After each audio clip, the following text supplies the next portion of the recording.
I fished against some of the best at Wilson Lake in Kansas, and I learned a few hard truths about springtime bass fishing. Bass Prediction Center here, back with another tournament breakdown of Wilson Lake in Kansas, where I had a recent tournament.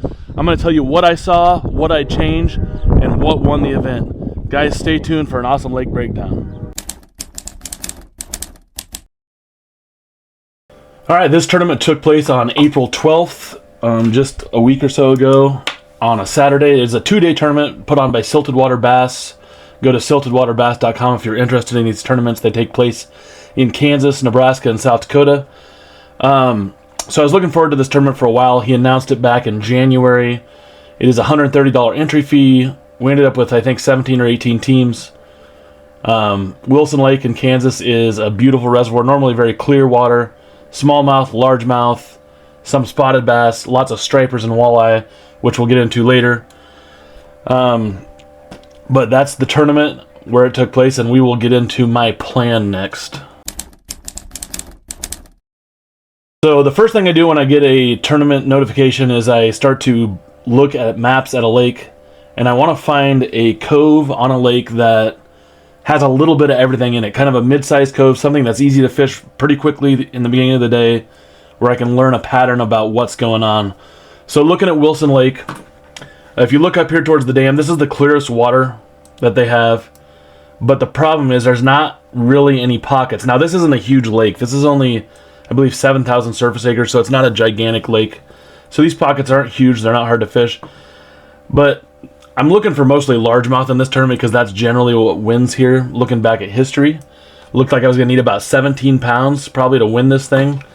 Ended up only taking 16 because it was a hard day of fishing. But basically all you have in this north end is a dam. And that day the weather was a high of 87, which is awesome in April. The night before, the temperatures only got down into the high 50s. So we were on a warming trend, but we had a north wind, a really strong north wind for a couple days, which switched to a south wind, an extremely powerful south wind. So the winds that day were 20 to 30 or 25 to 35, gusting over 40. So I knew that the north side of the lake was probably out. But before that, even I kind of had ruled out this whole section because I was looking for largemouth, and none of these pockets that are in this area have any kind of cover at all that largemouth would like. Also, I want to say that this lake right now is pretty low. I think it's like 3 or 4 foot lower than normal. It's a foot lower than when I fished it last year. So when I fished it last year, it was in the fall, late summer. So it didn't have much of an effect on what I was doing besides locating fish. So what I did is I started to break down pockets on this thing. So I looked first, marinas. You always got to look at marina pockets. I know this marina holds a lot of fish. If you look over at Navionics here, it does have pretty steep sides, and it's a pretty deep pocket, so not ideal for spawning fish, but it was an option, okay? And then the next pocket over here is where we launched, so I just ruled that one out completely. These pockets right here do have some brush in the back of them, and I kept them in mind going into the tournament because I know that there are fish in these pockets and this little one here. And then back in here, I kind of just ruled this out because there's not really anything to hold largemouth. There's mostly just clay banks and silted in areas, but there's not really any brush or stick ups or anything like that, or any logs. So what I did is I tried to break down these pockets, find the ones that had the most cover. So the Marina Cove had lots of docks, it had some brush in the back of these pockets, it had some other small docks. So there was stuff to hold largemouth in there, and then there's rocky banks, which can hold largemouth in these areas. Another thing about fishing in Nebraska and Kansas is we have a ton of walleye, wipers, and striped bass.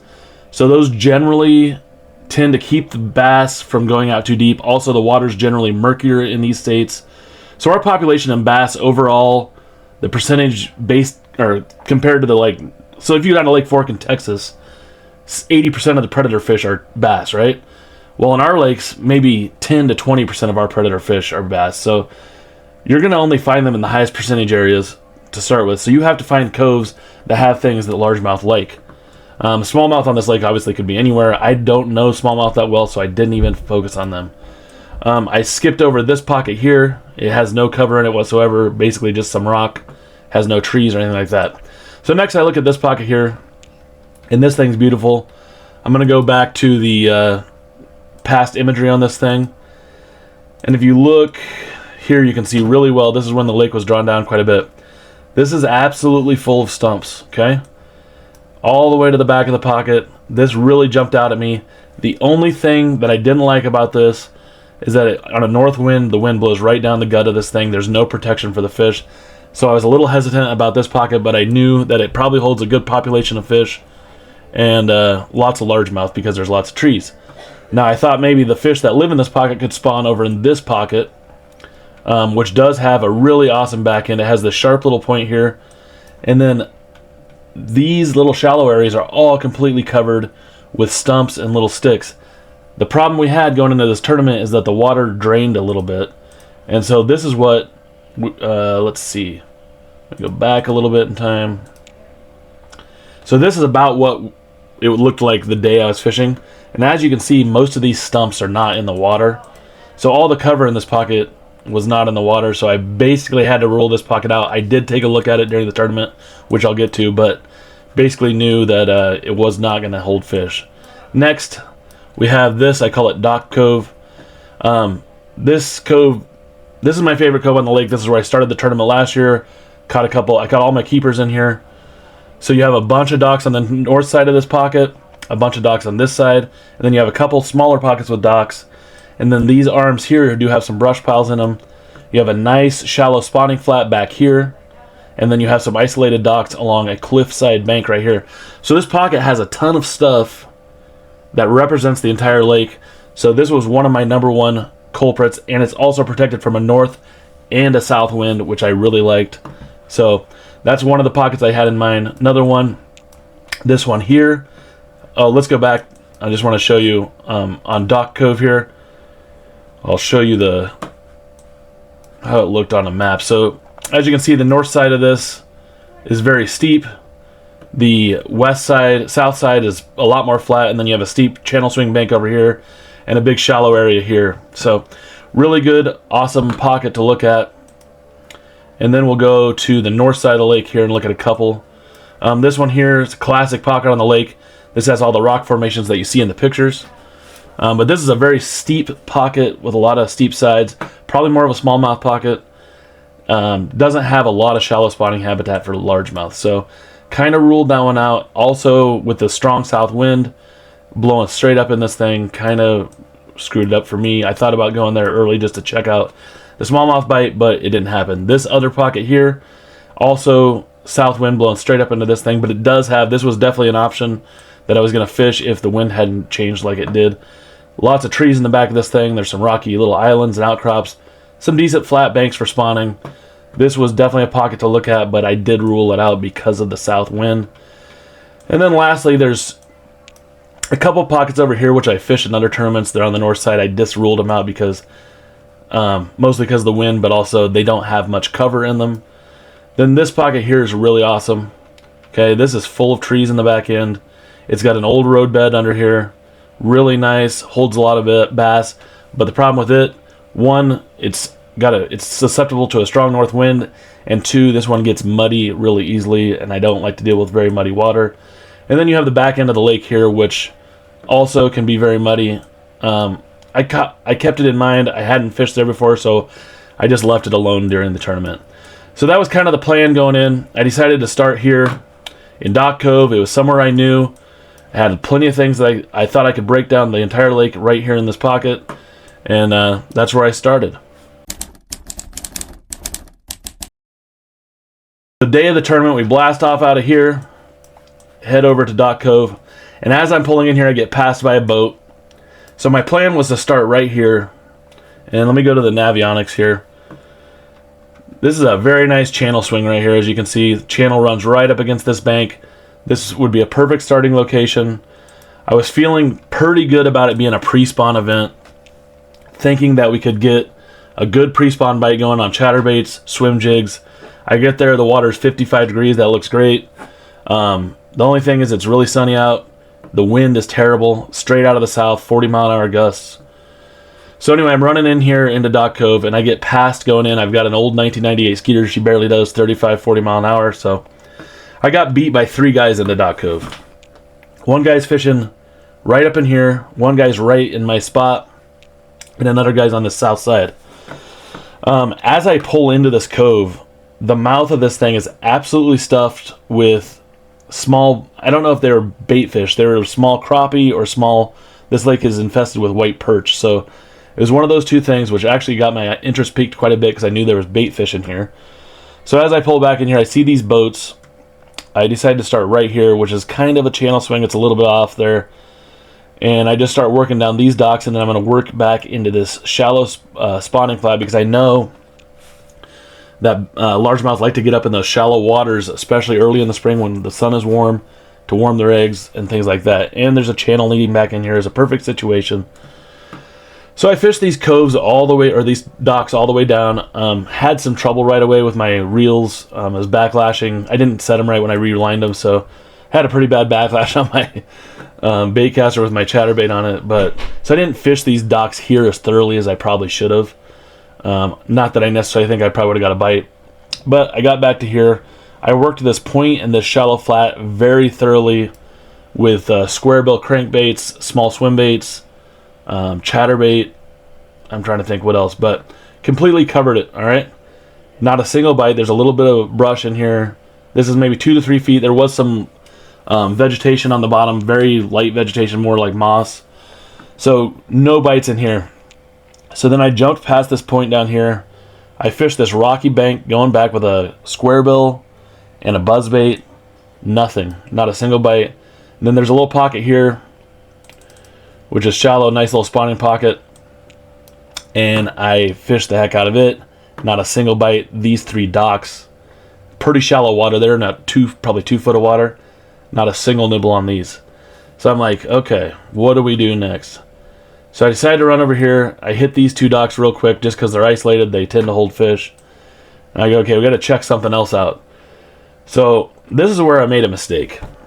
I jumped back. I came back out here, and the boats were gone from these 2 areas. Instead of going back to my starting spot, which I had determined was probably the best spot to catch a bass, I jumped out here more towards the point where I saw those fish on the graph. And I think the bass are a little bit further along back in here and not as much out here. So I started throwing a swing head down these rocks in between these docks, flipping a jig around the docks a little bit. And right about here, now that the wind was blowing like a damn hurricane right into this area because there was not a lot of protection, but I did get a hit on my swing head right here. But I just continued to work it down instead of slowing down in this area, and I didn't get any more bites. So looking back, I probably should have broke that down a little more, but we'll talk about that soon. So then I jumped across over here because I knew there was a brush pile back in here. I wanted to see if they're offshore a little bit. Came over, I fished this brush pile pretty thoroughly. I didn't see anything on active target, no bites. So then I decided I would jump over and just check out these coves since I hadn't been in them before.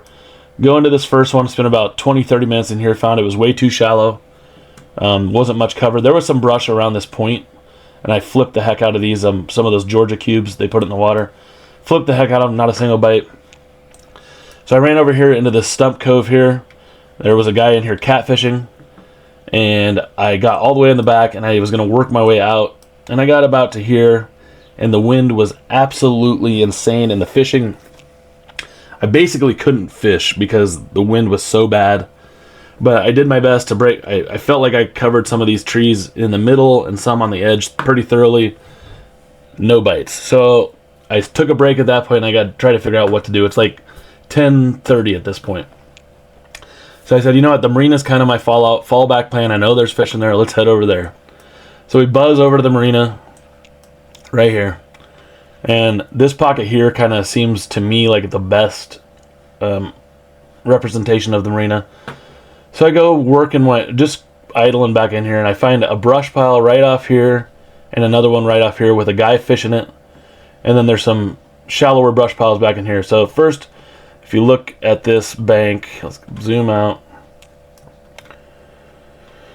This bank here is steep, nice bank. So I thought I could hit that up. It was in the shadows. The sun had come up. So I hit this steep bank up, fished along it, hard head crankbaits, no bites, flipped a small flipping jig, finesse jig, nothing. Go back in here, fish this brush with a Texas rig. I tried a little bit of everything, drop shot. There's a little bit of brush piles all around back in here and nothing. So worked my way back out. There was this brush pile was then open. I fished it pretty thoroughly. Nothing on forward-facing sonar. No bites. So then I started cruising around here. I fished this brush pile just a little bit, nothing. And I cruised around here, started going back here, and I just didn't feel good about here. There was 2 boats going back here, and I decided, you know what, we're going to go try something else. So I knew about these pockets back over here. I thought maybe with the wind blowing in, that'd be blowing some warmer water up in here. So I blast back into this pocket. It's absolutely loaded with brush. I fished all the brush very thoroughly. Not a single bite. I threw a swim jig. I threw flipping baits. I threw drop shot. Everything right in here. Not a single nibble. So then I was like, what in the world? Maybe we should try to just see if we can scrounge up a few smallmouth. I put on a Ned rig. Football head Ned rig. And I headed right, let's see, I think right here. Yep. Right over here. Well, first I went down around this corner. The wind was beating on these rocks so bad, I said, screw that. Went back around here. This was somewhat out of the wind right here. It's a nice steep break. Let me show you. Right here. So, nice steep section where it flattens out under the bridge. I thought, kind of cover some water there. So I throw the Ned rig all around there. And then I work my way back into this pocket. Kind of fish these little points in these back pockets here. Not a single nibble on anything. So, parked the boat, and I decided to completely regroup. It's like noon at this time.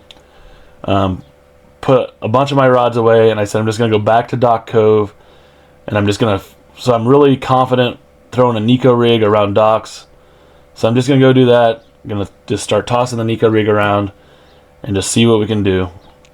So we buzz all the way back over to Dock Cove. It's only about a 15-minute run.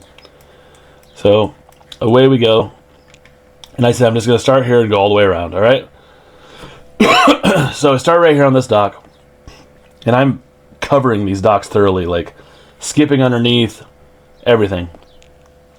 Working my way all the way down these very thoroughly, not a single bite. Come around this corner and there's a boat here fishing this dock. So I'm like, I'm not going to go around him and get in here. So he looked like he was working down these docks here. So I decided to go right here, fish this steeper little section of docks. This is out of the wind. And then fish the rest of these out, which I did with the Nico rig. Not a single bite. And in the meantime, as I get to about this dock here, this guy comes around here and jumps in front of me and is working these docks in front of me, which is fine. I felt like I was doing something a little different than he probably was. So come around this point. Really nice point here, steep. I decided to fish this out all the way down. I fished these isolated docks again. And then it had warmed up quite a bit, so I decided to check this flat out one more time. So that guy had moved down here. I jumped across here, fished this flat, didn't catch not a single bite. Again, looked great. There's carp all back in here too. Tons of turtles back in here, which is always a bad sign. So then as I'm here, this guy jumps across over here, starts fishing these ducks. So I'm like, you know what? We're just going to go up here in this steep section. I remembered all of a sudden like a light bulb came on. I said, you know what? Let's fish this channel swing bank. So I start going up here and I start throwing the hard head because I've got like an hour left at this point. I think if I can get a moving bait bite going, this would be the chance. The Nico obviously was not producing. So I ran the hard head along these rocks and I get about to here. Boom, I get a bite right here. Just barely nipped the pinchers of this thing. And then there's a boat coming here. And this guy's like, oh, I just caught one. A couple slips back. And then I go around him and he goes this way. He catches a 4-pounder right where I just was. Okay? So I'm like, crap. This was it the whole time. So I decided to start slowing down. Throwing a little Riot Baits, little fuzzy on a free rig. But I only have a 1/4 ounce on there and it's super hard to fish in the wind with this thing. But I'm trying to drag it down these rocks really slow. Throw the hard head in between. Got another bite on the hard head somewhere in here. Okay, so definitely fishing here. Worked my way down here until we had to go. Basically, not another bite. I got 3 bites all day. Completely zeroed tournament 1. April tournaments, I'm basically 0 for 0 on these things. Cannot get a win. Ran back, and that was it. 16 pounds. Let me go back to silted water. I believe results. All right. So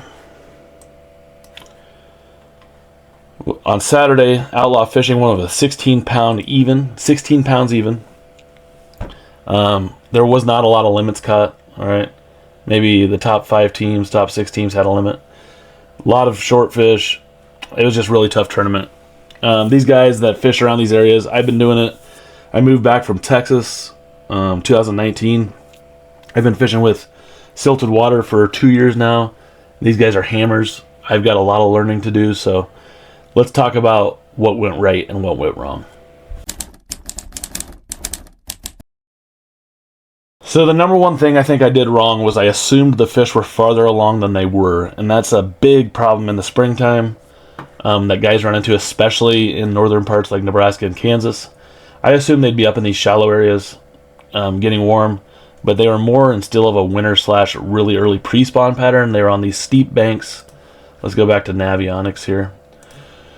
They were on those steeper banks in the cove where they could just chill. There was docks, rocks, everything they needed. Our bass here have to have cover, but they also have to have structure, and that's a hard lesson I learned in this tournament. So I know I got beat there right away. Uh-oh, my mouse doesn't work. What in the heck?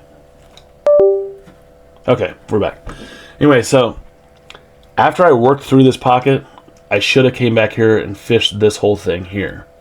And I probably, after I got this bite, should have took it more seriously, knowing that the weather had just shifted. Although it was a warming trend, the weather had shifted from a real strong north wind to a real strong south wind. So that's representative of a front. And these bass were basically post-frontal pre-spawn fish, and I was treating them more like they were late pre-spawners, almost spawners. And that's where I fell apart. And I assumed 55 was warm enough, and it just wasn't. And I probably should have just really, and I struggle with this all the time, especially in the early pre-spawn. I need to slow down in these areas. Baits I probably could have tried. Jerk bait I think would have been really good. The wind was really tough. Definitely a drop shot, heavier drop shot like a power shot would have been good. Also a Carolina rig. I did have one tied up, but it was a long leader. It would have been hard to cast around the docks. Could have shortened up a leader through a Carolina rig in these areas. Also, like an LV 500 hopped off of the bottom. I think could have got some reaction strikes. Maybe a medium diving crankbait could have worked good too. So those are some ideas of what I thought about afterwards. So throw your comments down if there's something you think I should have tried. But I think that was my chance. I think you could have won right in this area. I don't 100% know where the guys that won it happened, where they won at. They had 3 smallmouth in their bag. So I'm assuming it's somewhere that has a lot more smallmouth, and they're probably working Ned rigs or something like that a lot slower. And I should have thrown the Ned rig in here too also. I think could have got some bites. So I don't think I would have started anywhere else. I think if I could have started right there, that would have been better. But I think my overall plan was pretty good, but the execution was not the best. Okay, what went right in this tournament? For me, my boat ran fantastic. I am having an idling issue, which I think is just the low pressure fuel pumps, which I'll fix in no time. Other than that, it ran very good compared to the end of last year. So I was happy with that. Fished actually pretty clean, only broke off once. My son Caden was fishing with me. He only got snagged once, really good. Had the early morning snafu with the big backlash, but other than that, fished really clean, felt good about that, besides not landing any fish. The guys who won it, like I said, probably in a smallmouth area, probably maybe somewhere up here, probably throwing Ned rigs, something like that, but or back in this cove over here. I know there's a lot of smallmouth in here. If you would have just slowed down and fished smallmouth all day, I think you probably could have caught some. I heard guys caught a lot of shorts, but same with this area. If you'd have just slowed down, you could have won it on largemouth. So those are the things that went right. Okay, final takeaways for this tournament. Number one, don't get ahead of yourself in the spring. I would start, especially early, or especially in the northern parts, start more at a winter pattern and work your way to a more aggressive pattern. And that's something I've got to take into consideration. Also, if you're dealing with changing weather conditions, fish for fish that are less affected by the weather. The largemouth are more shallow. They're more affected by the weather. I also forgot to mention the water visibility in this lake right now is only 1 to 2 feet, which is pretty murky for this lake, and I think it was because all the wind. So fishing for smallmouth all day probably would have been the move, because they're a little bit deeper. They're a little bit less affected by the weather. Probably could have had a better shot at those, and maybe just caught a couple largemouth kickers throughout the day fishing for smallmouth, because there are largemouth that mix in with the smallmouth on this lake. And also, another thing is, the last thing that I would take away is take any hints you get and give them a lot more credence, especially in the spring. So when I got that bite first thing in the morning on these rocks, I should have turned around and completely covered this thing with a fast moving bait, a slow moving bait, a big bait, and a small bait. Thank you, Bass Fishing HQ. That's one of my greatest lessons I've learned. And I think if I would have done that, I would have done much better in this tournament. I want to let you guys know our next tournament's coming up on May 17th at Cedar Bluff Reservoir. This is a big bass lake. Let's look at it here. Tons of trees in the water. Actually, clearer water than Wilson. Fished here last fall. It's a really awesome lake, completely full of trees. Every cove on this lake is in play. Going to be a super fun tournament. Hopefully do much better. It's going to be spawn, post-spawn event. Should be really fun. Drop a comment if you guys have ever had a really tough day on the water just like me. And also if you can't catch a fish in April in Nebraska and Kansas, because I'm in that boat. Can't figure them out. But like and subscribe to the channel. We're also doing Bass Prediction Center weather breakdowns. If you guys have seen those, they're super helpful twice a week to help you watch out for weather where you're fishing. So thanks for watching, and stay tuned for the next one, guys.